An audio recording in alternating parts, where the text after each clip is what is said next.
Warga Gaza terlihat menghadiri pemakaman sejumlah warga Palestina yang dilaporkan tewas akibat dugaan serangan Israel pada hari Kamis. Tak hanya itu, beberapa di antaranya meninggal dunia karena kelaparan.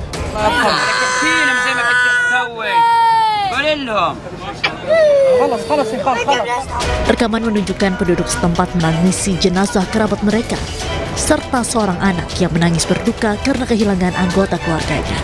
Para pelayat juga terlihat melaksanakan sholat jenazah. WHO mengungkap laporan jumlah kematian di Gaza akibat kelaparan selama tahun 2025 terjadi 74 kasus. Terbanyak terjadi pada bulan Juli, yakni mencapai 63 kasus, termasuk 25 anak dan 38 orang dewasa. Sebagian besar dari mereka dinyatakan meninggal setibanya di fasilitas kesehatan atau meninggal tak lama setelah itu. WHO menyebut korban yang meninggal menunjukkan tanda-tanda kelaparan parah. Diketahui banyak warga Gaza mengalami malnutrisi setelah terjadi pemblokiran akses serta penundaan pengiriman makanan dan bantuan kemanusiaan berskala besar oleh Israel.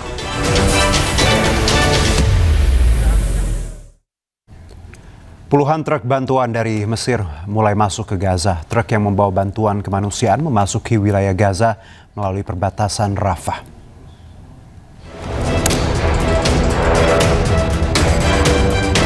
Truk berisi bantuan kemanusiaan kembali memasuki jalur Gaza dari Mesir. Truk-truk mulai menyeberang ke Gaza melalui perbatasan Rafah, membawa makanan pokok, pasokan medis, dan bahan bantuan lainnya untuk warga sipil yang terkena dampak krisis yang sedang berlangsung di Gaza. Mesir menyediakan hampir 80% dari seluruh bantuan kemanusiaan yang saat ini bergerak menuju Gaza. Sejak hari Senin, sejumlah truk bantuan memasuki jalur Gaza melalui perlintasan Rafah di tengah krisis kelaparan yang disebabkan oleh blokade Israel. Pihak berwenang Palestina mengatakan Gaza membutuhkan 600 truk bantuan setiap harinya untuk memenuhi kebutuhan 2,4 juta penduduk wilayah tersebut.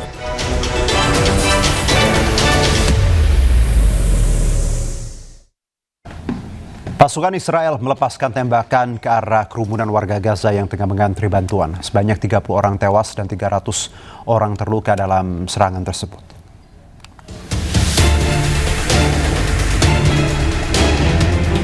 Badan Pertahanan Sipil Gaza mengatakan pasukan Israel melepaskan tembakan ke arah kerumunan orang yang sedang menunggu bantuan kemanusiaan di Gaza Utara.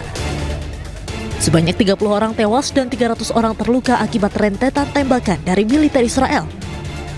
Warga pun terlihat membawa jenazah korban tewas dan luka-luka akibat tembakan Israel di atas palet kayu, sebab ambulans tidak dapat mencapai lokasi kejadian. Peristiwa ini dilaporkan terjadi sekitar 3 km di sebelah barat daya titik penyeberangan Zikim, Gaza Utara untuk truk-truk bantuan yang masuk ke Gaza. Rekaman yang diambil pada hari Rabu di dekat perlintasan Zikim di Gaza Utara ini menunjukkan orang-orang mencari pasokan makanan setelah truk bantuan masuk dan bantuan udara dilakukan di arah tersebut. Kerumunan besar orang terlihat menaiki truk bantuan, sementara yang lain membawa karung-karung tepung di punggung mereka.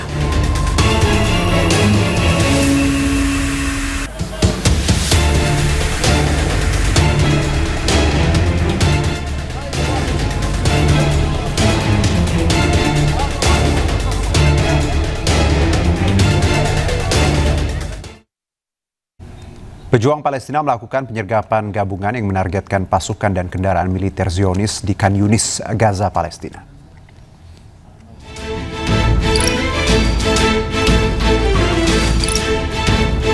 Dalam rangkaian operasi Batu Daud, pejuang Palestina terus melakukan penyergapan gabungan terhadap pasukan Zionis yang dilakukan secara gerilya. Dalam video yang dirilis oleh Brigade Al-Qassam, pejuang Hamas menargetkan pasukan dan kendaraan militer Israel di daerah Abbasan Kabira di timur kota Khan Yunis di selatan jalur Gaza, Palestina. Aksi berani pejuang Palestina yang dilakukan dari jarak dekat dengan menaruh bahan peledak di kendaraan militer Israel pun berhasil menghancurkan sejumlah kendaraan militer milik pasukan Israel di daerah tersebut. Akibat penyergapan tersebut, Israel mengumumkan kematian 3 tentaranya dan beberapa tentara Israel lainnya terluka. Pejuang Palestina kembali meledakkan kendaraan militer Israel di Gaza. Selain itu mereka juga menyita pesawat tak berawak Israel saat menjalankan misi intelijen.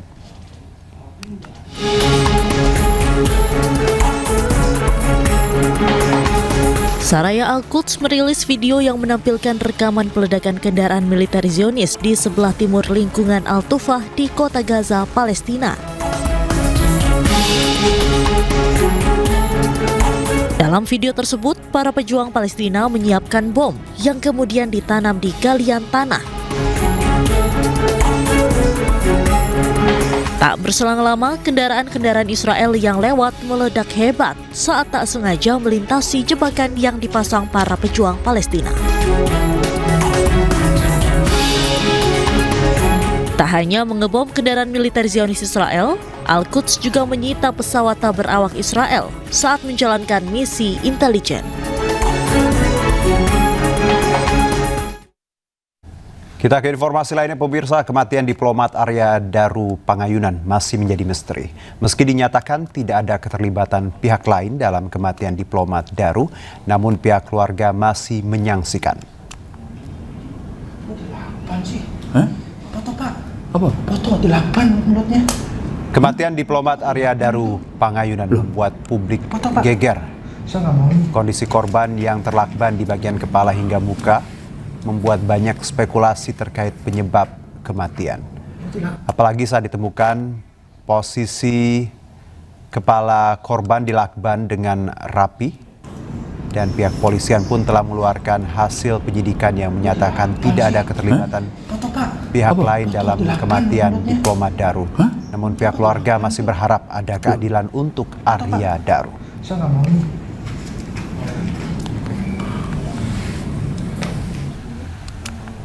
Mantan Menteri Agama Surya Dharma Ali meninggal dunia Kamis pagi. Almarhum dimakamkan di Kabupaten Bekasi dan meninggalkan duka mendalam.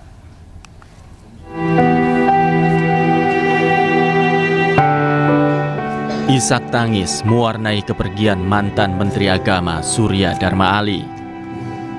Surya Dharma Ali tutup usia di Rumah Sakit Mayapada Kuningan pada Kamis pukul 4:25 pagi. Kepergian almarhum menyisakan duka mendalam, tidak hanya bagi keluarga, namun juga bagi kerabat dan tokoh yang melayat. Wakil Presiden ke-13 Ma'ruf Amin yang bertakziah ke rumah duka menyampaikan bahwa almarhum adalah sosok yang baik dan meninggalkan kesan mendalam.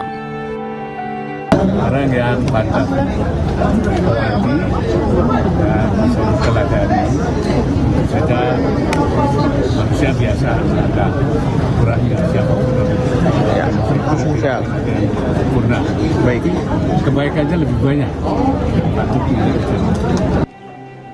Surya Dharma Ali dimakamkan di Pondok Pesantren Miftahul Ulum, Cikarang Barat, Kabupaten Bekasi.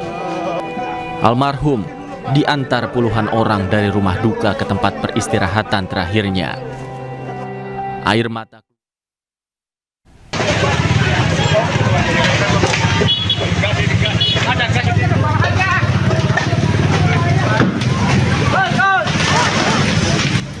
Bakaran hebat melanda kios warung makan di Jalan Nusantara, Beji, Depok, Jawa Barat. Personil damkar dibantu warga berupaya memadamkan api yang terus membesar. 2 orang pegawai pun terjebak di dalam dan langsung dievakuasi petugas. Petugas sempat kesulitan lantaran lokasi yang sempit dan warga yang berkerumun. Setelah 40 menit proses pemadaman, api berhasil dipadamkan. Akibatnya 2 orang yang terjebak ditemukan dalam kondisi tidak sadarkan diri dan langsung dievakuasi ke rumah sakit. Polisi telah memasang garis polisi untuk mengamankan area kebakaran. Hingga saat ini, penyebab kebakaran masih dalam penyelidikan, termasuk kemungkinan adanya korsleting listrik atau kebocoran gas. Dengar bunyi ledakan, kayak ban pecah gitu, blung langsung. Terus saya pikir ban pecah kali gitu ya kan. Terus tapi ada orang minta tolong. Saya pikir apa lagi bercanda sama teman-temannya di sebelah nih warung ini. Nah terus kok makin sering gitu, tolong. Nggak lama bunyi lagi kayak ledupan gitu. Ternyata langsung listrik mati. Nah. 1 orang korban dikonfirmasi meninggal dunia. Korban adalah karyawan warung makan yang terjebak. Dari Depok, Jawa Barat, Iyung Rizky, iNews melaporkan.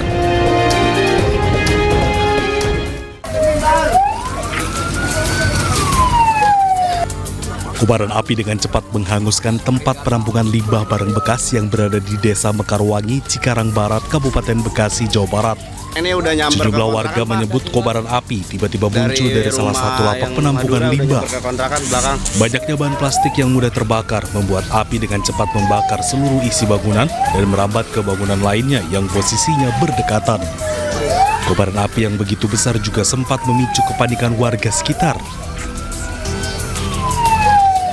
Sejumlah petugas pemadam kebakaran yang tiba di lokasi langsung bergerak cepat untuk memadamkan kobaran api.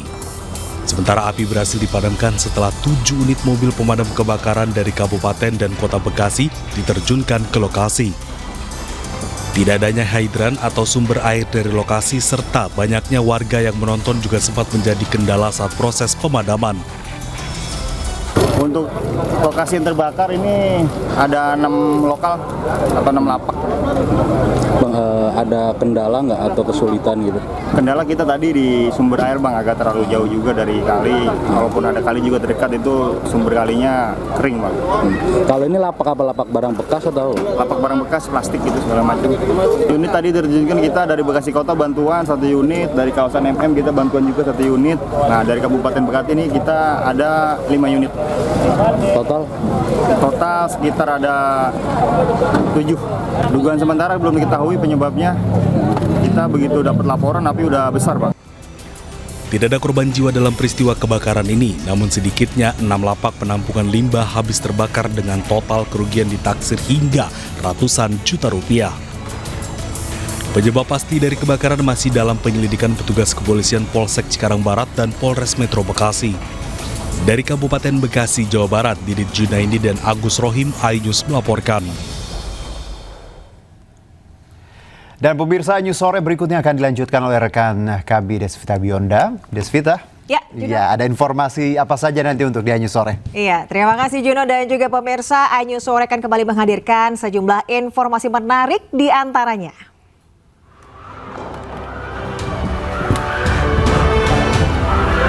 Sidang kasus pembunuhan disertai mutilasi di Pengadilan Negeri Serang, Banten berakhir ricuh.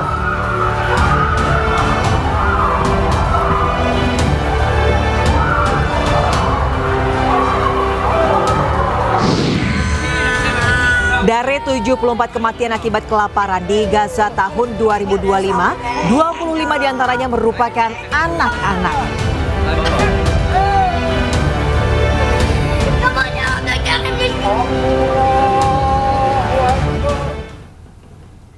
Pemirsa, polisi memastikan jasad pria di plafon sebuah gedung perusahaan di Pulau Gadung, Jakarta Timur merupakan seorang teknisi. Dugaan sementara korban tewas akibat tersetrum karena terdapat lilitan kabel di kakinya.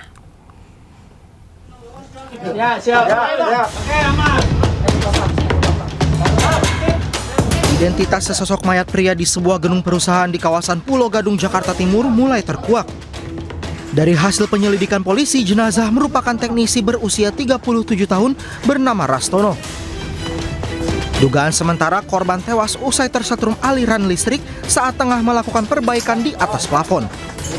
Pasalnya korban ditemukan dengan kondisi kaki terlilit kabel. Dugaan diperkuat dari hasil pemeriksaan 6 orang saksi serta sejumlah alat bukti. Benar adanya itu mayat ada di plafon sudah 2 hari, itu kayaknya kesetrum karena kakinya itu kelilit kabel. Dan proses selanjutnya penyelidikan di Polres Pulau Gadung, di Polsek Pulau Gadung. Artinya dugaan sementara itu kesetrum? Iya, kesetrum karena emang kakinya tuh kelilit dengan kabel. Itu di ruang kantor ya Bu? Kenapa? Di ruang kantor ya? Kayaknya di kantor dia lagi ada di atas kayaknya. Oh, lagi memperbaikan. Dia teknisi atau apa? Sepertinya teknisi. Sebelumnya seorang pegawai di Pulau Gadung dikejutkan dengan temuan jasad pria di plafon gedung perusahaan. Evakuasi korban yang diduga telah tewas beberapa hari berlangsung dramatis lantaran sempitnya akses untuk menjangkau korban. Kasusnya kini masih dalam penanganan kepolisian sektor Pulau Gadung, Jakarta Timur. Dari Jakarta, Rio Manik, iNews melaporkan.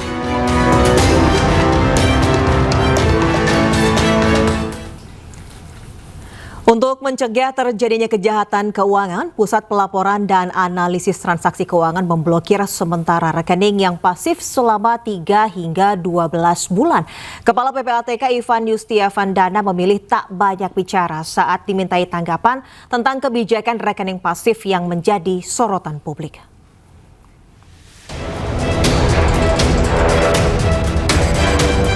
Pusat Pelaporan dan Analisis Transaksi Keuangan PPATK mengumumkan akan memblokir rekening pasif atau yang terindikasi sudah tidak melakukan transaksi selama 3 hingga 12 bulan lamanya. Langkah ini dilakukan agar meminimalisir adanya penyalahgunaan rekening. Kepala PPATK Ivan Yustiavandana memilih tak banyak bicara saat dimintai tanggapan tentang kebijakan rekening pasif yang menjadi sorotan publik. Sedikit Pak. Apa aja Pak yang dibahas Pak? Ya banyak yang dibahas ya. Mungkin bisa tanya ke Pak Mensetnek atau Pak Mensetkap ya. Tadi bahas Dorman juga Pak, ada Gubernur BI soalnya. Enggak sampai ke sana. Tanya beliau ya. Ya, makasih banyak ya. Malam rapatnya masih Ya, rekening Dorman yang Mei 2025 itu berapa Pak yang sebenarnya yang diblokir Pak? Yang dipenghentikan sementara? Ya, kita sudah bikin proses ya, Mas ya. Ya, makasih. Sementara Koordinator Kelompok Substansi Humas PPATK M. Natsir Kongah mengatakan analisis PPATK dalam 5 tahun terakhir menemukan maraknya rekening pasif yang disalahgunakan tanpa sepengetahuan pemiliknya. PPATK melakukan perlindungan rekening nasabah tentunya agar hak dan kepentingan nasabah bisa terlindungi.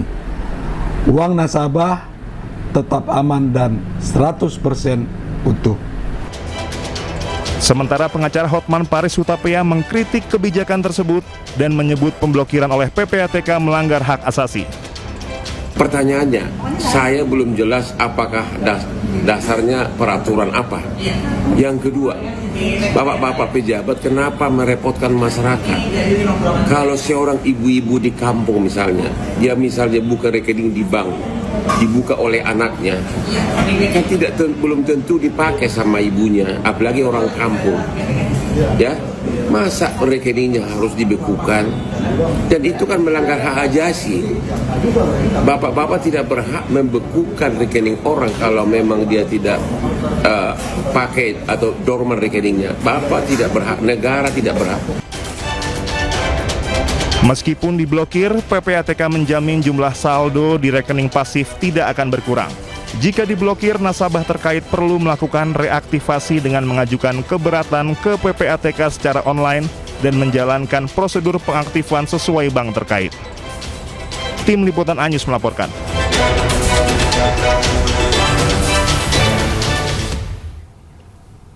Rekening menganggur atau pasif terancam diblokir oleh PPATK. Terdapat beberapa kriteria dari rekening yang akan diblokir, diantaranya tidak aktif selama 3 bulan.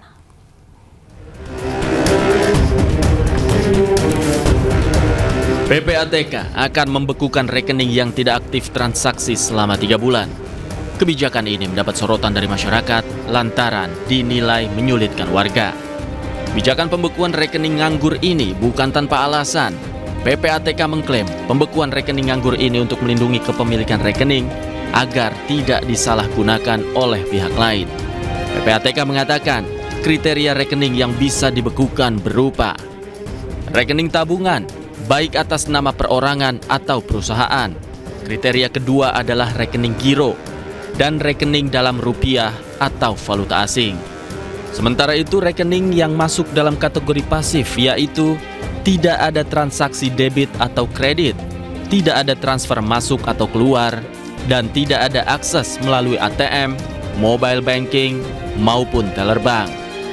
Sementara alasan PPATK memblokir rekening pasif atau nganggur adalah untuk menghindari atau mencegah jual beli rekening ilegal dan untuk menghindari atau mencegah tindak pidana pencucian uang, serta menghindari atau mencegah penyimpanan dana hasil kejahatan seperti penipuan, korupsi, dan perdagangan ilegal.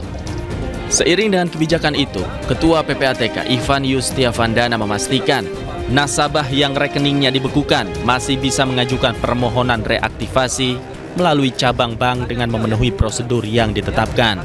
Nasabah juga bisa mengakses informasi melalui PPATK tentang status rekening yang dimiliki. Tim Liputan iNews melaporkan. Ya, seorang nasabah membagikan kisah rekeningnya diblokir oleh PPATK dan kesulitan untuk membuka blokir rekeningnya kembali. Padahal ia sangat membutuhkan uang yang ada di rekening tersebut untuk kebutuhan mendesak. Pernah nggak sih lu salah transfer ke rekening pribadi lu yang udah lama nggak dipakai tapi masih aktif? Jadi transfernya dari rekening pribadi ke rekening pribadi. Nah itu tuh kejadian sama gue. ATM-nya itu nggak gue pegang. Akhirnya gue telepon call center. Akhirnya gue ceritain lah kronologinya. Dari jamnya, transaksinya berapa nominalnya, terus kejadiannya hari apa. Pokoknya lengkap dan detail. Akhirnya gue diarahin suruh ke banknya. Pas gue udah ke bank tuh, gue ceritain kembali kronologinya sesuai. Terus gue sertakan dengan bukti transaksinya. Si Mbak itu bilang apa? Maaf Bu, ini udah diblokir dari pusat. Terus gue bilang, bukannya ini yang blokir itu Mas CS yang kemarin saya telepon. Enggak, ini diblokirnya dari pusat ya Ibu, dari PPATK kalau nggak salah namanya.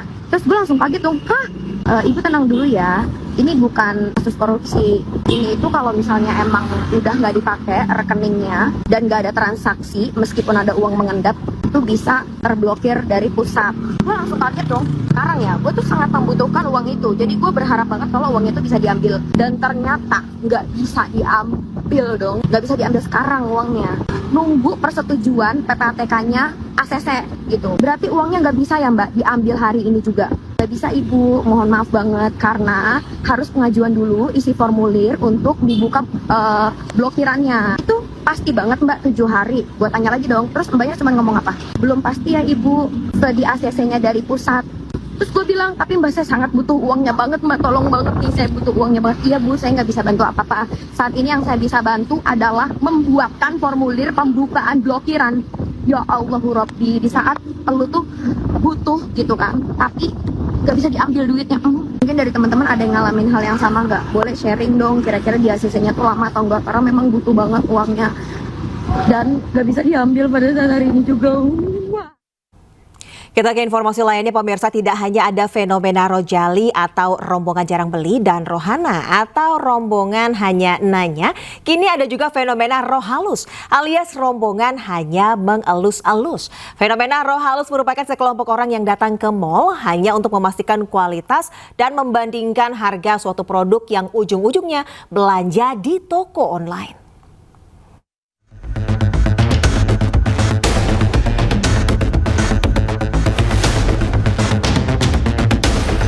Belum cukup fenomena Rojali atau rombongan jarang beli dan Rohana atau rombongan hanya nanya, kini muncul fenomena yang hampir mirip, yakni fenomena roh halus alias rombongan hanya mengelus-elus. Fenomena roh halus menyoroti sekelompok orang yang datang ke mal hanya untuk memastikan kualitas dan ukuran serta mencari perbandingan harga suatu produk. Biasanya, kelompok roh halus yang gentayangan di mal ini tidak membeli produk di toko tersebut, melainkan beli di toko online yang harganya lebih murah.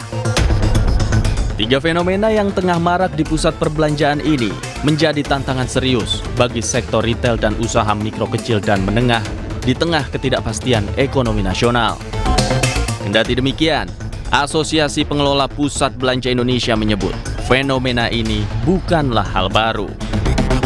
Rojali ini selalu terjadi sepanjang waktu begitu di pusat perbelanjaan begitu. Hanya saja memang intensitasnya ataupun jumlahnya yang selalu berubah dari waktu ke waktu begitu ya. Jadi kan seperti kita ketahui pusat perbelanjaan itu fungsinya bukan hanya sekedar sebagai tempat belanja saja, tetapi ada faktor fungsi-fungsi lain seperti edukasi, pendidikan, hiburan dan sebagainya begitu. Badan Pusat Statistik juga turut menyoroti fenomena ini. BPS menyebut bahwa fenomena ini patut diamati karena bisa menjadi cerminan tekanan ekonomi pada kelompok rumah tangga tertentu. Rojali adalah sinyal penting bagi membuat kebijakan untuk tidak hanya fokus menurunkan angka kemiskinan, tetapi juga memperhatikan bagaimana untuk ketahanan konsumsi dan stabilitas ekonomi rumah tangga pada kelas menengah bawah. Amati teman-teman semuanya, apakah yang rojalinya itu ada pada kelas atas, kelas menengah, atau rentan, atau bahkan yang di kelas miskinnya. Kami belum sampai survei ke arah rojali. BPS juga menegaskan, fenomena ini dinilai penting untuk mendesain ulang arah kebijakan pemerintah agar persaingan dagang antara toko online dan toko offline tidak semakin ketat. Dari Jakarta, tim liputan iNews melaporkan. KPK memutuskan untuk banding atas putusan Majelis Hakim Pengadilan Tipikor yang menghukum Hasto Kristianto dengan pidana 3,5 tahun penjara. Keputusan ini diambil karena vonis Hasto kurang dari 2/3 tuntutan. Ketua KPK Setio Budianto mengungkap jaksa penuntut umum memiliki batas waktu sampai besok untuk menyampaikan sikapnya. Ia juga menyerahkan seluruh keputusan tentang vonis Hasto pada Direktur Penuntutan KPK.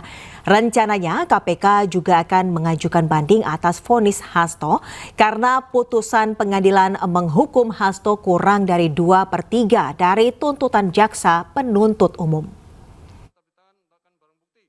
Sudah tahu putusannya seperti apa, ya. Jadi jaksa masih punya waktu itu sampai dengan besok, sampai dengan hari Jumat.